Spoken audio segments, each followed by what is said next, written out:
Hello students, welcome to my channel commerce notes. आज का हमारा इंपॉर्टेंट क्वेश्चन है impact of e commerce on publishing, explain in detail. तो ये comment में आया था क्वेश्चन कि इस पे वीडियो बनाइए, तो हम बना रहे हैं। ये क्वेश्चन भी इंपॉर्टेंट है, जैसे हमें इम्पैक्ट पूछा जाता है ई कॉमर्स का अलग अलग सेक्टर्स में, तो इस सेक्टर में भी पूछा जाता है। तो इस सेक्टर में अगर आपको क्वेश्चन आ जाता है इम्पैक्ट ई कॉमर्स का बताइए, तो कैसे उसे अटैम्प्ट करना है वो इस वीडियो में हम देखेंगे। टेलीग्राम का लिंक डिस्क्रिप्शन बॉक्स में, आप उसको ज्वाइन कर सकते हैं पीडीएफ के लिए। एंड बहुत सारे क्वेश्चन आंसर्स हमने ऑलरेडी ई कॉमर्स सब्जेक्ट के किए हैं, तो आप प्लेलिस्ट चेकआउट कर सकते हैं। तो स्टार्ट करते हैं बिना किसी देरी के। तो कह रहे हैं कि जो इम्पैक्ट है ई कॉमर्स का पब्लिशिंग में, वो बहुत ही प्रोफाउंड है, जिसने रीशेप कर दिया है बोथ वे। जैसे कैसे लोग कंटेंट को कंज्यूम करते हैं और कैसे पब्लिशर ऑपरेट करते हैं, है ना। तो लोग कैसे कंटेंट को कंज्यूम करेंगे वो तरीका भी बदल चुका है, और कैसे पब्लिशर ऑपरेट करते हैं उसका भी तरीका बदल चुका है। ठीक है, तो प्रोफाउंड इम्पैक्ट पड़ा है, रीशेप कर दिया इसने पूरा स्ट्रक्चर ई कॉमर्स ने पब्लिशिंग सेक्टर में। ठीक है, तो कैसे किया है वही हम देखेंगे। तो सबसे पहले बोल रहे हैं ईजियर टू बाय। कह रहे हैं online shopping make it simpler to get books and other published stuff. जैसे कि आप क्या, अगर कोई भी बुक लेनी है तो आप ऑनलाइन ले सकते हो, है ना। तो जो भी, जैसे कि किसी ने अगर कोई बुक लिखनी है तो वो भी क्या है, अपनी बुक को लिख के ऑनलाइन प्रिंट करवा के ऑनलाइन इशू कर सकता है ना। और अगर आपको खरीदनी है तो आप भी क्या है, ऑनलाइन स्टफ खरीद सकते हो। तो इससे क्या हो गया कि कंटेंट कंज्यूम भी आपने अलग तरीके से करना स्टार्ट कर दिया, और पब्लिशर ने पब्लिशिंग करना भी अलग वे से स्टार्ट कर दिया। तो ये किसका इम्पैक्ट है, ई कॉमर्स का इम्पैक्ट है। तो यहीं पे बोला है कि ईजियर टू बाय हो गया। ऑनलाइन शॉपिंग क्या है, उसने ईजी कर दिया है बुक्स को लेना। ठीक है, जो भी पब्लिश्ड स्टफ होता है आप उसको ईजिली क्या है, एक्सेस कर सकते हो, ले सकते हो। You can find almost anything. आप ना कोई भी चीज़ कभी भी खरीद सकते हो, ठीक है, जो भी आपको चाहिए, ठीक है, जस्ट फ्यू क्लिक्स में। फिर है ऑथर कैन सेल डायरेक्टली। अब ऑथर क्या है, डायरेक्टली आपको सेल कर सकते हैं ऑनलाइन।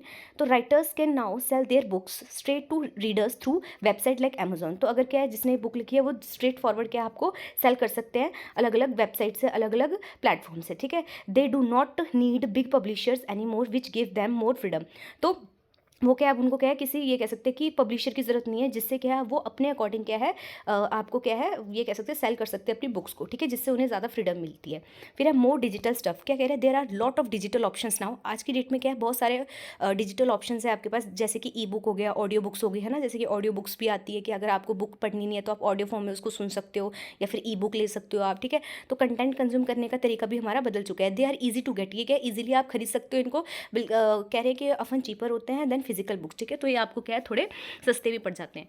फिर बोल रहे हैं नो व्हाट पीपल वांट। इसमें आपको पता लग जाता है, ऑनलाइन स्टोर्स कलेक्ट करता है डेटा अबाउट क्या पीपल चाहते हैं, किस चीज़ की ज़्यादा डिमांड हो रही है। ठीक है, क्या वो लाइक करते हैं। तो पब्लिशर यूज़ करते हैं इस इन्फॉर्मेशन को फिगर आउट करने के लिए कि कैसी बुक उन्हें बनानी है। ठीक है, and how to sell them better, और कैसे उसको और अच्छी तरीके से क्या है सेल करना है। फिर है हमारा ग्लोबल रीच। क्या कह रहे हैं, books can now be sold all over the world. ठीक है, बुक्स को क्या है, ऑल ओवर द वर्ल्ड क्या है, सेल किया जा सकता है without much hassle. This means more people can read. तो इसका मतलब क्या, एक्सेस बढ़ गया। ठीक है, जिससे क्या ज़्यादा से ज़्यादा पीपल क्या है, रीड कर सकते हैं डिफरेंट काइंड ऑफ बुक्स को डिफरेंट डिफरेंट प्लेसेस से। ठीक है, नेक्स्ट है, अब हम इसकी समरी देख लेते हैं, पर पहले एक बार मैं इसका कंक्लूजन बता देती हूँ आपको इसका, कि हमने क्या पढ़ा। हमने पढ़ा कि जो क्या इंपैक्ट पड़ रहा है ई कॉमर्स का पब्लिशिंग सेक्टर में। तो हमने देखा कि भाई दो वे से क्या है इम्पैक्ट पड़ा है। पहला कि जो कंटेंट कंज्यूम करने का तरीका वो बदला, और पब्लिशर जैसे ऑपरेट करते हैं वो भी बदला। फिर हमने पहला पॉइंट पढ़ा कि इजी टू बाय है। ठीक है, आप क्या है इजीली बाय कर सकते हो। फिर हमने देखा author can sell directly. Author क्या आपको डायरेक्टली सेल कर सकते हैं। फिर हमने देखा कि ज़्यादा डिजिटल स्टफ है, ज़्यादा ऑप्शन है आपके पास। ठीक है, और सस्ते में भी है। फिर हमने देखा कि जो पब्लिशर्स होते हैं उन्हें पता लग जाता है कि किस टाइप का क्या है, हम किस टाइप की बुक्स पसंद कर रहे हैं, लोग किस टाइप का चीज़ें पसंद कर रहे हैं। ठीक है, क्या डिमांड है उस टाइप की, तो ये भी पता लग जाता है। फिर है ग्लोबल रीच, एक्सेस ज़्यादा मिल रहा है। ठीक है, आप क्या है कहीं भी कभी भी बेच सकते हो। ठीक है, तो अब हम समरी देख लेते हैं, बिकॉज समरी इंपॉर्टेंट होती है। तो ओवरऑल ई कॉमर्स ने क्या है, ट्रांसफॉर्म किया पब्लिशिंग इंडस्ट्री को। ठीक है, इसने क्या रेवोशनलाइज कर दिया डिस्ट्रीब्यूशन को, इंपावर किया है कंटेंट क्रिएटर्स को, एंड डिजिटल इनोवेशन को बढ़ावा दिया है, एक्सपैंड किया है मार्केट की रीच को। While traditional publishing models continue to coexist. Traditional publishing models भी चल रहे हैं। ठीक है, ई कॉमर्स के साथ डिजिटल रेवोल्यूशन हैज़, ये कह सकते हैं कि जो डिजिटल रेवोल्यूशन है उसने क्या है कि एक्सेसिबिलिटी बढ़ा दी, डाइवर्सिटी बढ़ा दी, एंड अपॉर्चुनिटी फॉर पब्लिशर्स और बढ़ा दी है। ठीक है, और रीडर के लिए भी बढ़ा दी अपॉर्चुनिटीज़। ठीक है, तो ये था पूरा क्वेश्चन, होप आपको समझ आया। अगर वीडियो पसंद आई हो तो लाइक शेयर सब्सक्राइब जरूर करें। Thank you for watching this video. अगर आपको कोई क्वेश्चन चाहिए तो कमेंट पे लिख सकते हैं। Thank you.